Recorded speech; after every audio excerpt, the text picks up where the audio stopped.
We are a couple weeks into 2021, and I wanted to make a video giving you guys a preview or prediction of what I think will be happening with the Xbox platform this year. Everything from first-party games to exclusive third-party titles, big additions to Xbox Game Pass, any acquisitions, what can we expect from the Xbox Game Showcase later on in the year, everything that's going to be happening with Xbox in 2021. Let's get into it.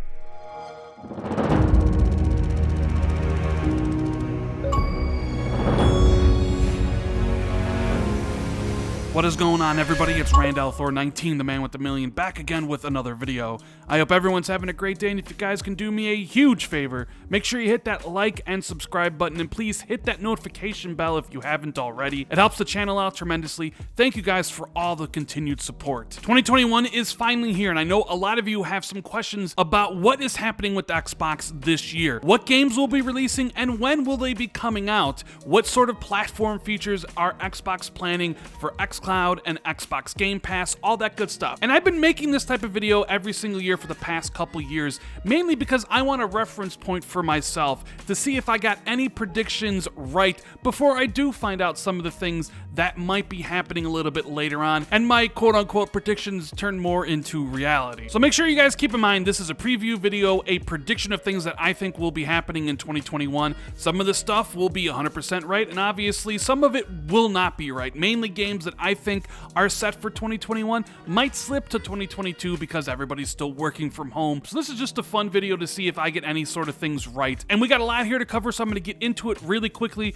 with the biggest news story of last year, the biggest acquisition in the gaming space, and that is the Bethesda deal, and when I expect that to close from Microsoft. Now, Microsoft has already said that they expect it to close sometime in the second half of the fiscal year, which is between January and June of 2021. So with that said, I expect the Bethesda deal to close actually earlier than most people expect. I am predicting that the Bethesda deal will close in February and no later than March, because I think Phil Spencer and the teams at Xbox want to get into the Bethesda studios, talk about their plans and the games that they're launching, so they can start to fully integrate all the teams and all the developers at Bethesda so they can have a nice plan going forward. So expect the Bethesda deal to close in February, and once that acquisition actually closes, there will be a new round of interviews explaining exactly what this acquisition means for Xbox and Microsoft in the future. So expect interviews and quotes from Satya Nadella, Phil Spencer, and Matt Booty, and then of course the people at Bethesda, Pete Hines and Todd Howard. And somebody's going to ask Phil Spencer about his plan,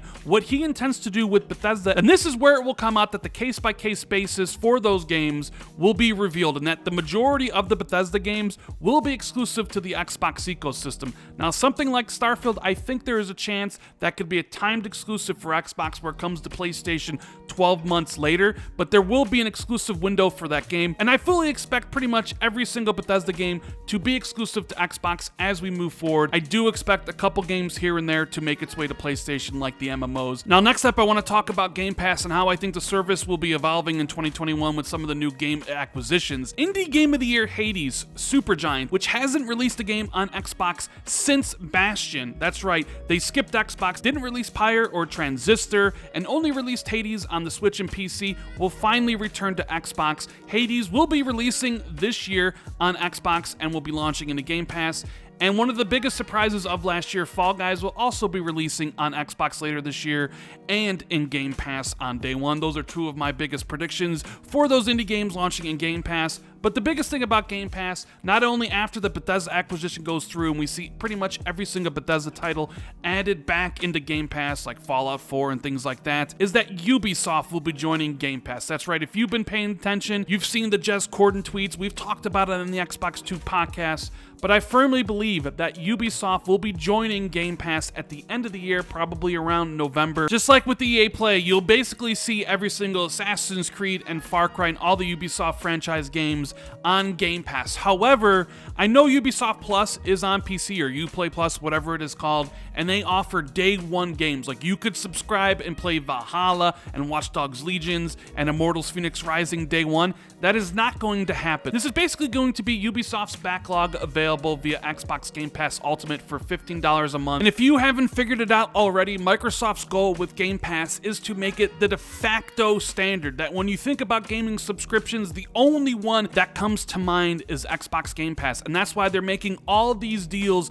with EA and this potential one with Ubisoft and getting really good indie games on the service day one and launching their own titles, including Bethesda games, day one of the service, is because they want that huge lead before Sony pivots PlayStation Now into something else, before Luna gets any real traction, and before Google Stadia tries to change their business plan. Microsoft wants Xbox Game Pass to be at 30 million subscribers and being number one with a gigantic lead before any other competitors can really get off the ground. Now I want to transition to talk about the games, not only from Microsoft's first party, but any of those third-party timed exclusives. But we're going to start with the games coming from Microsoft's first party, and everybody always asks me, Rand, what games will be coming to Xbox outside of Halo and Psychonauts 2, the two that we know about? So I'm going to give you guys a list of games that I think will be launching from first party. And the release of Gears 5 Highbusters last month actually got me thinking. It's an incredible expansion. I have some of the clips playing in this video right now. Play it if you haven't already. But what if one of Microsoft's other biggest franchises actually had an expansion ready to go too?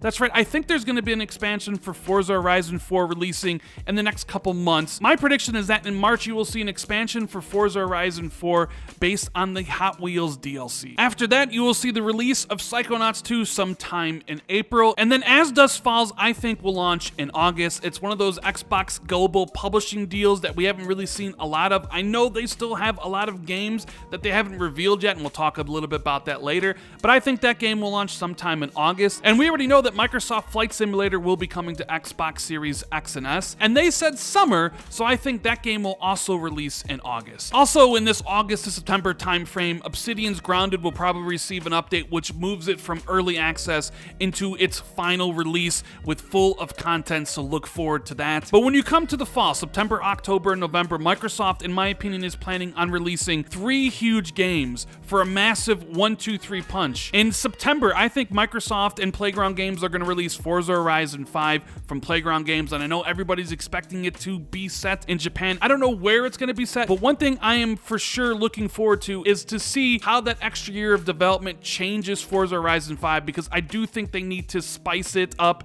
and change things around a little bit. So Forza Horizon 5 launching in September, and then October we get the first Bethesda game to launch exclusively on Xbox, and that will be Starfield, Todd Howard's new game, and that game is going to be absolutely huge. So look for that to launch sometime in October. And then finally we have Halo Infinite, after its year delay, launching on November 15th, 2021, the 20th anniversary of Halo, and that is going to be a watershed moment for Xbox. These 3 months, September, October, and November, are going to be the biggest 3 months for Xbox Game Pass, because I also said in that time frame, November, Ubisoft Plus will be added to Game Pass. Now that is just for first party. There's also a whole bunch of games coming from third-party developers that essentially will also be launching into Game Pass. We know the first one is The Medium, which is launching on January 28th from Bloober Team, and I'm excited to actually finally be able to get to play that game. It very much looks like Silent Hill, and I see a lot of the previews are saying it reminds them a lot of Alan Wake, but I'm just going to run through a list of games here that are also going to be launching exclusively on Xbox consoles in 2021, although I wouldn't be surprised if some of these games slip into 2022, and most of these will be launching on the Game Pass.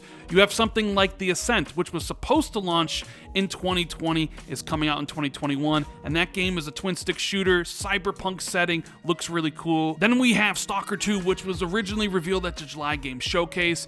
I think there's a possibility it releases in 2021, and it's going to be day one on Game Pass, but I think out of all the games here that I'm going to talk about, I feel like Stalker 2 is the one that has the best chance of slipping into 2022.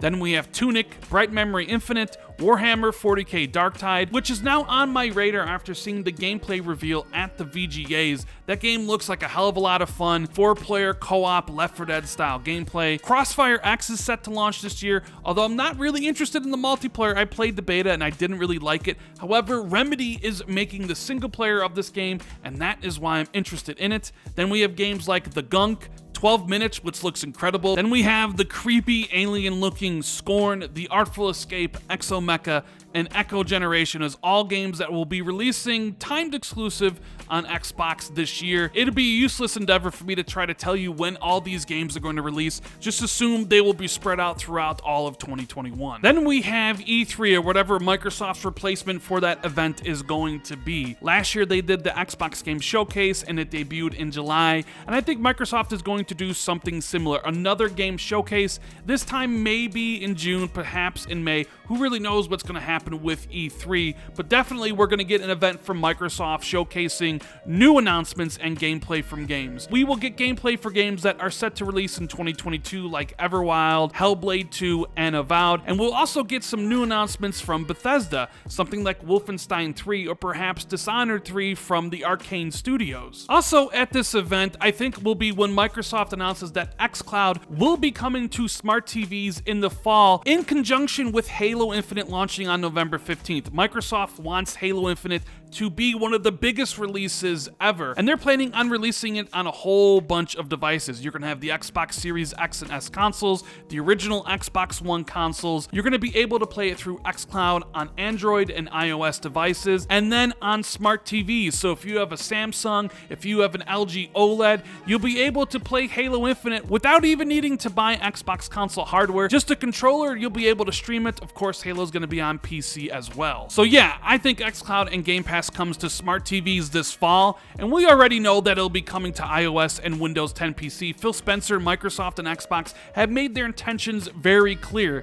and I think xCloud will come to iOS and PC sometime in May. Another thing that I think Microsoft and Xbox will address this year is Xbox Live Gold, specifically the free-to-play paywall that exists for games like Fortnite and Call of Duty Warzone. With Halo Infinite launching this holiday, and with the multiplayer being free-to-play, I expect Microsoft to make an announcement that free-to-play games will no longer require Xbox Live Gold to play. So when would they make this announcement? Well, I've been going back and forth with myself. A part of me thinks that they would make this during the Xbox Game Showcase when all the eyes in the industry are on them, but another part of me thinks it will just be included in a press release a couple months before Halo Infinite releases. And speaking of Halo Infinite, I also believe that we will be getting a custom Xbox Series X and S Halo Infinite console that will release alongside the game on November 15th, although I do not think there will be any price cuts on any consoles this year. So you won't see a $50 reduction in price from $500 to $450 or $299 to $250 for the Series X and S. I think the sales for both consoles will be strong, so because of that, there won't be a price drop for either system, which is in stark comparison to what happened with the Xbox One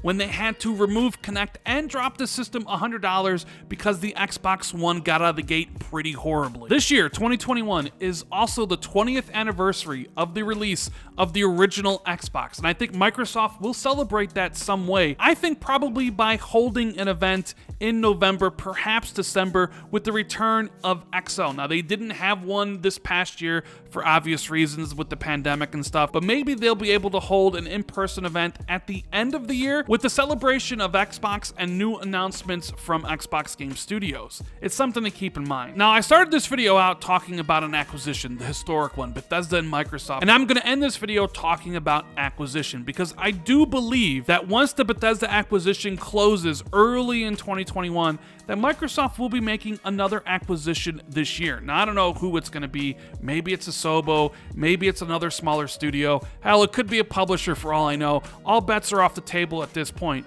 But with both Phil Spencer and Satya Nadella, the CEO of Microsoft, talking about how they're looking to grow inorganically whenever it makes sense, I think Microsoft has their eyes set on developers that they like, that they've worked with in the past, that they would like to bring into the fold of Xbox Game Studios. So look out for at least one acquisition in 2021 as Microsoft continues to grow Xbox Game Studios. Anyways, guys, that is the video. Let me know what you think about everything in the comments below. What are your predictions for Xbox in 2021? If you enjoyed this video, make sure you hit the like and subscribe button. Hit that notification bell if you always want to be notified immediately whenever I drop a video like this. Please share this out on social media or tell a friend about the channel. That would be pretty cool. If you want to take your support for the channel even further, you can always hit the join button where you will get access to channel badges and emotes for the Xbox 2 podcast we do every single Friday with Jess Corden from Windows Central. Thank you guys so much for checking out the video. It really does mean the world to me, and I'll see everyone in the next video. Later, guys.